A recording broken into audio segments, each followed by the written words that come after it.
Hello everyone, my name is Rimsha Naaz, and today I'll be explaining you all about herbarium. The herbarium which I have studied is Bougainvillea glabra. Before proceeding, let us study what is a herbarium. A herbarium is a collection of preserved plant specimens that have been stored appropriately, databased and arranged systematically to ensure quick access to students, researchers and the general public for scientific research and education. Who benefits from herbaria? Yes, historians does. Specimens stored in the herbarium can give insights into the daily life of people in history. This collection of herbarium are kept to demonstrate their importance to world culture through displays, museums, visits and exhibitions. Even botanists, yes, they do benefit from herbaria. The most obvious field that benefit from herbaria is botany. Botanists are scientists that exclusively study and perform experiments on plants. So now, let us move on to scientists. Yes, biologists, conservationists, and ecologists can benefit from specimens found in a herbaria and frequently use collections for ongoing research.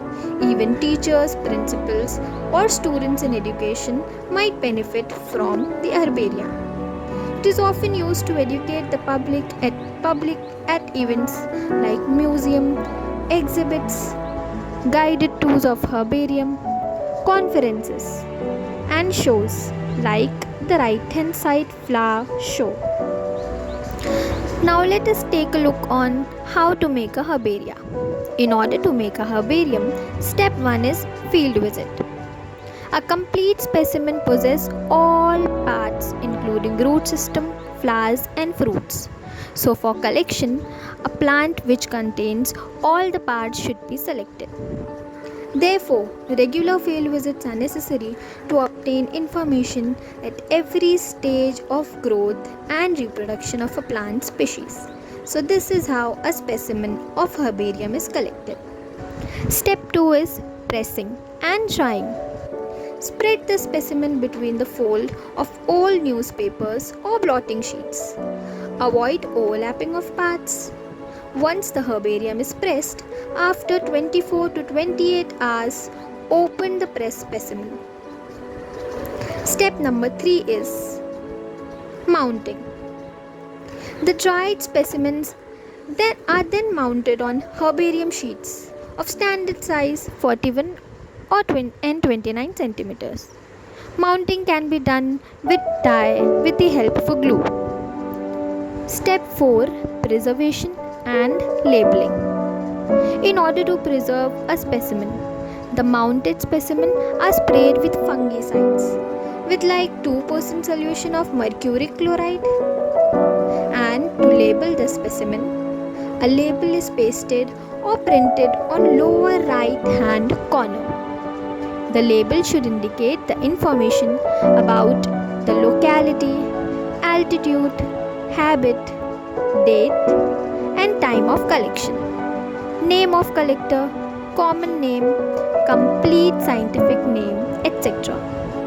Step 5 is storage. The herbarium should be properly stored.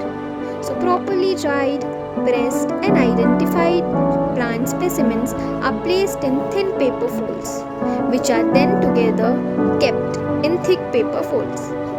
The herbarium which I studied is Bougainvillea glabra. Let us take a look at what is Bougainvillea glabra. It is an evergreen climbing shrub with thick thorny stems and drooping branches that are glabrous or sparsely haired. The uses is they are medically important. The infusion of the plant's tender leaves and bracts is used orally to treat gastrointestinal problems and respiratory conditions such as asthma, chest pain, fever, pneumonia, whooping cough, etc. So the specimen which I studied was Bougainvillea glabra. Common name is paper flower. It belongs to kingdom plantain. Its habit is shrub. Habitat is terrestrial. Genus is Bougainvillea and species is Glabra.